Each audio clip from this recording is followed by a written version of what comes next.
तेलंगाना हुकूमत ने अहल अफराद के लिए 500 रुपये में गैस सिलेंडर की स्कीम को नाफिज करने के लिए एक और कदम आगे बढ़ाया है। हुकूमत ने इस सिलसिले में सरकारी अहकाम जारी किए हैं।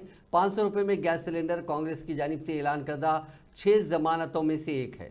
हुकूमत पहले ही वाजे कर चुकी है कि यह स्कीम सिर्फ उन अफराद पर लागू होगी जिनके पास सफ़ेद राशन कार्ड है। रियासत भर में 1 करोड़ 20 लाख गैस कनेक्शन है। राशन कार्ड वाले मकानात की तादाद करीब 90 लाख है। अवामी ये प्रजापालना प्रोग्राम में दरख्वास्त देने वाले राशन कार्ड होल्डर्स को 500 रुपये में गैस सिलेंडर दिया जाएगा। सरकारी हुक्म में हुकूमत ने कहा कि वो गैस कंपनियों को माहाना सब्सिडी अदा करेगी।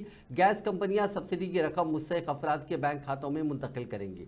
हुकूमत ने वाज़ेह किया कि गैस कनेक्शन खातून के नाम पर होना चाहिए। सिलेंडर पिछले 3 सालों के इस्तेमाल की बुनियाद पर दिया जाएगा। सिलेंडर की पूरी कीमत पेशगी अदा करनी होगी, जिसमें से 500 रुपये फी सिलेंडर अदा किए जाएंगे और बाकी रकम इस्तेफादा कुनिंदगान के अकाउंट में जमा कराए जाएंगे। रियासत में उज्ज्वला गैस कनेक्शन के 11,58,000 इस्तेफादा कुनिंदगान हैं। ये तमाम महालक्ष्मी स्कीम के तहत आएंगे।